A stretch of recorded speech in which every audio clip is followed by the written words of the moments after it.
Hey, and welcome back to another episode of The Chef's Table. I'm Chef Evelyn, and I am a culinary brand strategist who specializes in helping chefs live, cook, and work on their own terms. And the way that I do that is teaching them how to build high-end culinary brands that command premium prices. And so in today's video, I kind of want to talk about some misconceptions that I think people have, or some beliefs that are not helpful when they're, playing or toying with the idea of charging premium prices, right? Because I find that when I'm talking to my own clients, or when I'm, engaging with potential clients, that there are some, thoughts that they have about charging premium prices that are just not true, right? So if you're new here, I want to say welcome to the channel. Thanks for coming to this corner of the internet where we talk about all things high-end culinary brand and charging premium prices. And if you've been here before, then I want to say welcome back. Listen, thanks for coming for another helping, another serving, another dose. You were hungry for more. You must have enjoyed what I was serving up the last time.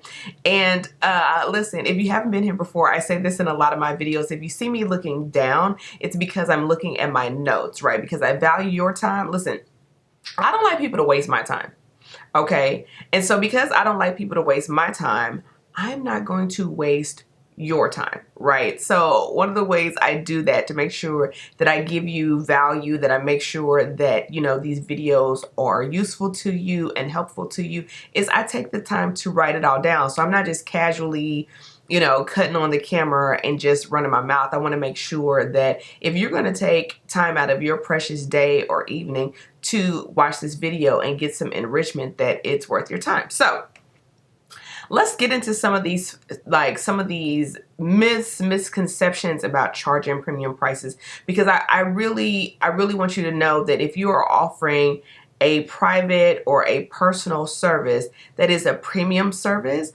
and therefore a premium service should be charging premium prices. Okay, so the first myth or misconception that I think, I see often that a lot of people have is that if you charge higher prices, it's going to be harder to get clients. And that's actually not true, right? Like if you think about luxury brands, if you step outside of the food space and you think about luxury goods or luxury services, like high-end brands who sell, high-end handbags or watches, they are not struggling to get clients. If anything, people are aspiring to be able to purchase from them, to be able to procure their goods, to be able to use their services, right? Sometimes it's on somebody's bucket list, right? Sometimes it's on, somebody's wish list, their birthday list, right? Or this is how they're going to treat themselves. So this belief that if you increase your prices, that it's going to be harder to get clients is actually not true. I tell the story all the time that when I was running a cooking school for a company here in Texas, that when I first got to the school, I kind of did an overhaul, right? And I kind of, applied my signature dinner party framework that I talk about in the High-End Culinary Brand Masterclass. I applied that framework to this school, and when we were done, I had increased the prices of the class, right? And the classes were filling up faster than previously when the classes were lower in price. Right. Now, there's several things that I did. I have a whole 7-part signature framework that I did to be able to do that. But this belief that if I charge higher prices, it's going to be hard to get clients is actually not true. You will have a different type of clientele, right? So maybe the clients that you've normally or used to dealing with, or that you were previously attracting, yes, those may not be your clients anymore, but you will have transitioned and you will draw in a different set of clientele. So this idea that if I increase my prices, it's going to be harder to get clients, actually is untrue. I actually find, at least for me and with this framework that I've created, that it's actually easier for me to sell or to get clients at a higher level than it was when I was offering lower prices. Okay, so that's the second thing. That's the first thing. The next thing is that that people will kind of like bark at your prices, or that people won't pay that much for what you do, or people will be like, and let me tell you what's so interesting. If you are experiencing that, then one of a couple of things could be happening. One, you may have increased your prices, but you haven't enhanced your overall brand experience that justifies those prices, because maybe you don't know what all needs to go in to charging premium prices. Or you haven't increased your prices, and you're used to dealing with people who want to nitpick your invoice, who want to pick apart your proposal, who want you to itemize everything. Well, what if I bring the dishes? Well, what if I buy the groceries? Well, what if we only want this piece of your package and we don't want that piece? Like those are not your clients, right? Because then that's not a premium service, that's an a la carte service, and that's not really what we're doing over here, right? So, people, one of the biggest beliefs is that people won't pay. And let me tell you what's interesting. When I actually increased my prices, I actually got more people who paid in full. Definitely. I used to do like deposits, and then, you had to pay X amount of time before the date and this and whatever. And when I kind of changed my business model, like my clients weren't even into that deposit life. They were just like, how much is it? They paid it. It was a no-brainer. It wasn't all this back and forth. I didn't have to chase people around for their payment. I didn't have to remind people several times, like, your event's coming up and you haven't paid the rest of it. Like, I didn't have to do any of that, right? They just paid in full. Like, even now, a large number of my clients, they just pay in full. They're just like, you know what, I don't even want to deal with, payments or this, like that. And here's the thing, I'm not saying that that's bad. But what I'm saying is, like, even if people still do the payments, that's fine. Like, there's nothing wrong with that. But there's not this struggle around the pricing. There's not this negotiation, right? People do not negotiate my rates. They just don't. Okay, because I have set my business up in such a way, and I have presented myself in such a way that it kind of sends the message like, we're not negotiating rates over here, right?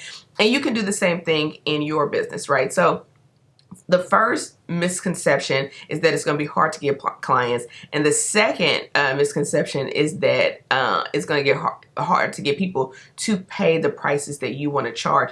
And I'm just telling you from experience that that's actually not the case. I told you that when I was running that cooking school, like, we started selling out classes faster once the prices were increased. Think about that. Okay. So here's the next misconception, which is you won't be able to compete with people who are offering seemingly similar services that they're offering them at a lower price. And here's what I can tell you. You're right, you won't be able to compete with them because you will be in a completely different league. They're offering a different type of service, a different type of product than you are. I think about it like this, right? Like, not too far from where I live, there is a Walmart on one side of the street and a Target on the other side of the street. And it's been that way for years. I mean, like, at least over 10 years, right? Maybe even longer, at least as long as I've lived on this side of the neighborhood. Neither one of them have gone out of business.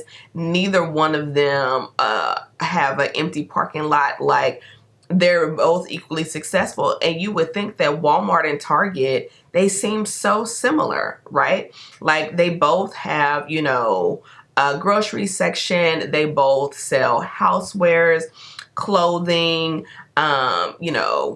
makeup, cosmetics, kitchen utensils, bikes, hula hoops, refrigerators. I mean, they've got dollar sections, right? They both have other businesses inside of there. Walmart sometimes has McDonald's or this.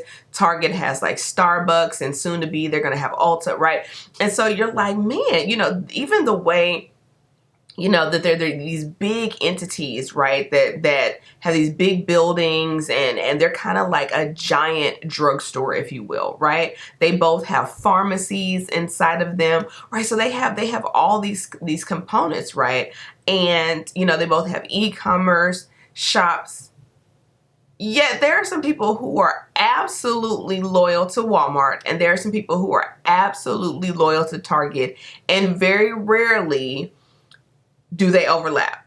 right? I mean, maybe a little bit. Maybe some people are like, oh, you know what? I just want to get this one thing from this other store, but otherwise I prefer this store over that store, right? So this idea that, you know, you won't be able to compete with other people who are offering a lower price, like Target is more expensive than Walmart. Like that is not a secret.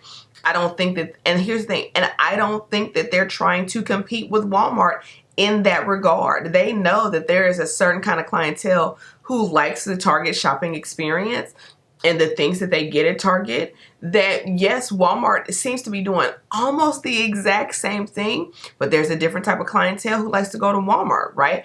Both are successful, but Target is not worried about lowering their prices trying to match Walmart. Right? So it's just something to think about. So even this notion that if you decide to, you know, really embrace having a high-end culinary brand and you want to charge premium prices, that you would have to compete, you know, or that you're competing with people who, you know, it looks like on the surface offer the same thing. You're not competing on price, and you're not really competing with them because you're working with a different group of clientele, a different demographic of people. Okay, so let's get into number 4. This is the one that sends me. Okay, like when I see people teaching this, it frustrates me. Okay, because a lot of what we do, most of what we do, if you're a personal chef, dinner parties, meal prep, catering, personal chefing, cooking classes or whatever, these are premium experiences, right? Like nothing that we do is a necessity to people, right? And so luxury comes at a premium, right? Luxury is basically the opposite of a necessity, okay? And so this piece of advice, when I hear that people have gotten this, I'm just like, yeah, you don't have to do that, right?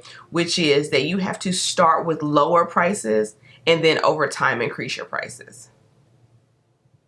I want to say that again. You do not have to start with lower prices and then over time increase your prices.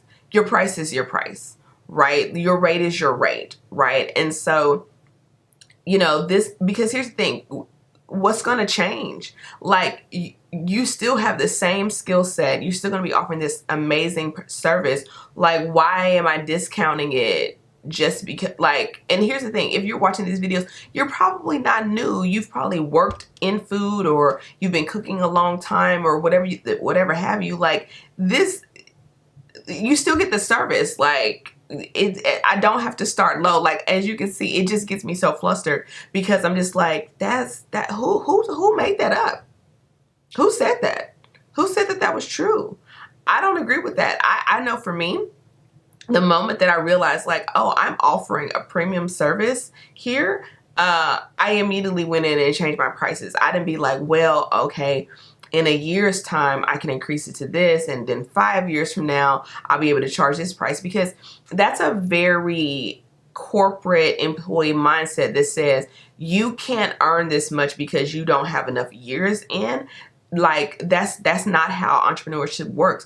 You price your products and services on the value that you provide, right? Not necessarily about tenure, okay, or how long you've been at this, right? There are people creating luxury goods and products and services who don't say to themselves, well, I know this is a luxury handbag, but we're new to the market, so even though we're giving premium leather and we're, you know, hand embroidering this, and we're using, you know, the finest silks and the this is that, and we're hiring top artisans and blah blah blah blah blah, since we're new, we're gonna charge, you know, Aldo prices, and then over time, like, that doesn't make any sense. But somehow we have told people, or we have accepted the belief that if we're newer, which is relative, right, and new based on what, right, that we have to start with low prices. And so I will tell you that that's just untrue. It is absolutely untrue. Okay, let's keep going. So, okay, we talked about that, you know, it's untrue that it's going to be harder to get clients. We talked about that it is not true that people won't be willing to pay your prices, right? The next thing we talked about, like, you know, that you will not be competing with people who are charging lower prices, because you are creating a completely different brand experience. Y'all are not really offering the same thing. The next thing we talked about was that you have to start with lower prices in order first, and then gradually over time. And let me just say one more thing about that. Like, so what's the indicator then that you can raise your prices? Like, what's the benchmark that says, okay, once you've spent X amount of time or you've done X things, like who set that meter? And what is the meter? What's the criteria, right? Did other people meet this criteria before they started charging premium prices? No. Okay. So, and here's the last thing, right? That is a really big misconception when it comes to our industry and charging premium prices for your services.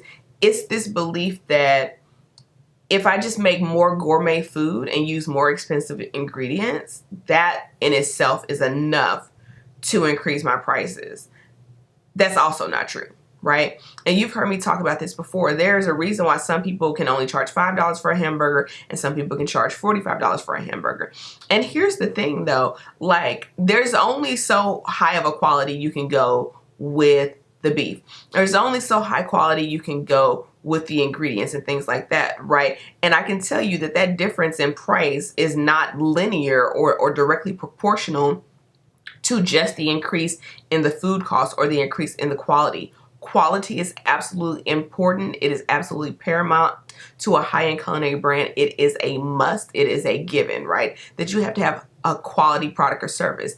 But also, if you think that if I just put more food on their plate, or maybe if I throw a lobster tail on there, or maybe if I make the portion sizes bigger, or maybe if I use more truffles, that I can charge more. Well, yes, because your food cost is going to go up, or yes, if your labor cost is going to go up. But what I'm telling you is that there's other things that go into charging premium prices outside of just food cost, packaging, and labor, right? And so, you know, I think one of the myths that I see people, you know, when they get the idea that yes, I can charge higher prices for what I do, and then they just want to go off to the races and charge premium prices, they're going to create buyer's remorse, because it is more to it than just charging, than just increasing the quality of the thing that you offer. Absolutely important, but not the only essential thing. So I want to know, what are some of the things that you've thought about that maybe you think have hindered you when it comes to charging premium prices? You know, did any of these resonate with you? Have you thought some of these? Do you think some of these?